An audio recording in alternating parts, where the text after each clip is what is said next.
Bonjour à tous. Alors aujourd'hui, on va aborder la BD. Voilà. Dans la même logique que ce que j'ai fait sur le manga et sur la lecture de manière générale.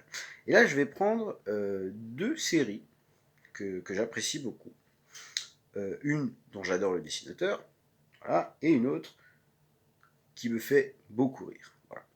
Non, c'est pas Titeuf, mais bon, c'est la Bandacho, donc hein, ça rappelle. Voilà, on n'est pas trop éloigné au niveau de la, de la rigolerie, on va dire. Hein. C'est poilant de rigolade.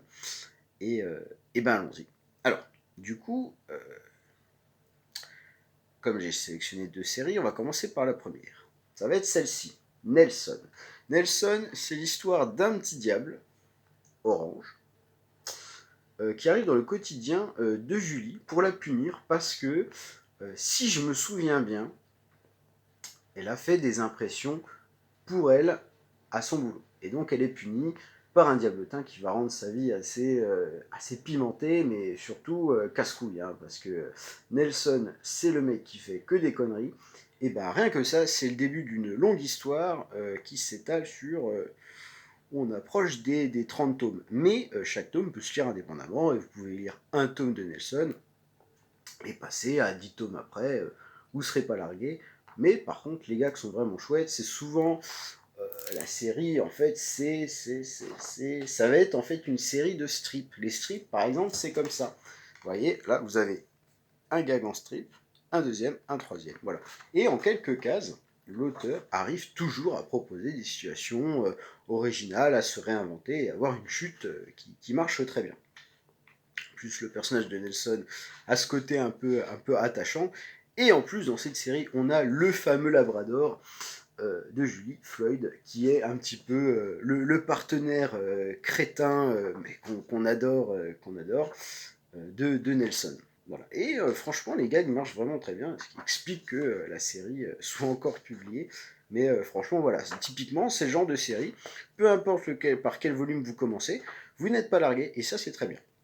Voilà, donc c'est de Berchi, qui est un des pères fondateurs de la Banda Show. La Banda Show, ben, ça va être la Banda Titeuf, c'est le magazine show.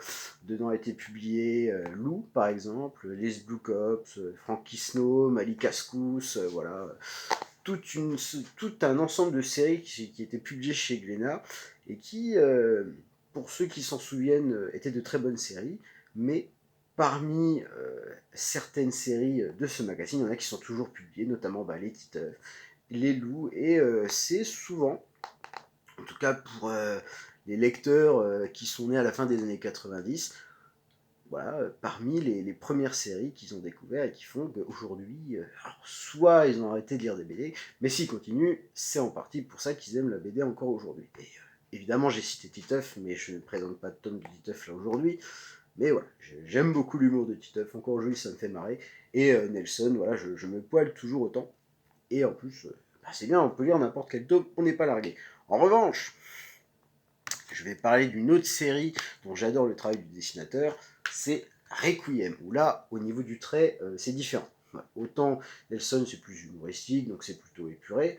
Autant là, on est quand même sur un dessin beaucoup plus détaillé, avec une esthétique gothique un petit peu torturée. Donc on y retrouve au scénario Pat Mills, voilà, que finalement je connais très peu son travail, parce que je le connais surtout parce que j'ai lu Requiem, et surtout le dessin d'Olivier Ledroit, qui est un de mes dessinateurs préférés, tant c'est détaillé, franchement, ça envoie du bois. Et donc là, c'est le premier tome, et bah, pour le coup, Requiem, c'est quand même une série qui se suit, qui devrait se conclure prochainement, en tout cas devrait rester quelques tomes avant d'avoir la fin de l'histoire. C'est comme par exemple la série des nombrils, donc on attend les deux derniers tomes pour avoir la fin, une fin qui se fait attendre, ça j'en reparlerai, mais comme quoi, faut être patient. Et donc, Requiem, c'est l'histoire d'un homme devenu vampire qui va se venger. Ça paraît très simple, mais on a quand même des planches qui sont assez... c'est assez fouillé, hein, franchement. Enfin, il y a vraiment une esthétique particulière, mais qui est vraiment très très cool. Et puis encore une fois, après, moi, je suis très très fan voilà, du travail de Le Droit. Donc c'est vrai que alors là, dans cette série, c'est très sombre, c'est très gore. il a fait des œuvres moins violentes, mais c'est vrai que globalement, c'est là, si vous êtes amateur de vampires, de gore, ou ça défouraille, franchement, c'est chouette. En plus, Requiem, le chevalier vampire, va être adapté en manga. Voilà, ça va arriver prochainement, donc ça va être la version manga. Alors, est-ce que c'est une histoire originale? Je sais pas, j'ai pas encore lu, c'est pas encore sorti. Mais par contre, voilà, si vous voulez découvrir l'univers de Requiem, évidemment, il y a la BD qui est géniale, hein, parce que le dessin de le droit, c'est formidable. Mais si vous accrochez moins, voilà, si vous êtes plus manga que BD, hein, ce qui peut se comprendre, et ben il y a cette adaptation en manga. Vous voyez, genre de planche là, voilà, c'est quand même spécial. C'est voilà, c'est particulier. Moi, j'ai surtout commencé la série parce que j'adorais le trait de le droit. Et franchement, bah, pour avoir lu au moins ce tome 1, et ben, oui, parce que j'ai pas lu toute la série, euh, bah, franchement, j'étais pas déçu. Voilà, donc très très bonne série, hein, voilà.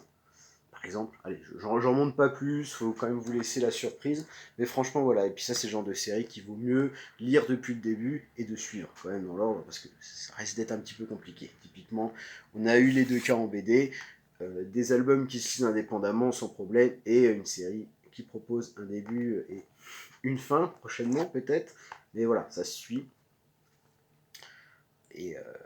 et quand même, il y a moyen voilà, d'aller de trouver, donc c'est un peu de salle de ambiance, mais on peut trouver quand même, comme je dis, chaussures à son pied. Mais voilà, en BD, c'est simple, vous avez le tome 1, vous y allez, c'est une série de gags, ou alors, et Astérix par exemple, c'est une aventure différente à chaque fois. Bon bah, il y a le tome 10 qui vous plaît, ok, par exemple, moi un de mes tomes préférés d'Astérix, ça va être le Tour de Gaulle, le tome 5. Voilà, Astérix chez les Helvètes, qui est très très bon, qu'un des premiers Astérix que j'ai lu. J'ai pas lu les derniers en date, donc je me prononcerai pas là-dessus. Mais voilà, il y a toujours moyen de trouver chaussures à son pied, c'est ça le plus important. Parce que la BD c'est incroyable, la BD c'est génial. Voilà. Allez, sur ce, je vous souhaite de bonnes lectures et à la prochaine pour une future vidéo. Et tic tac, n'oublie pas les devoirs.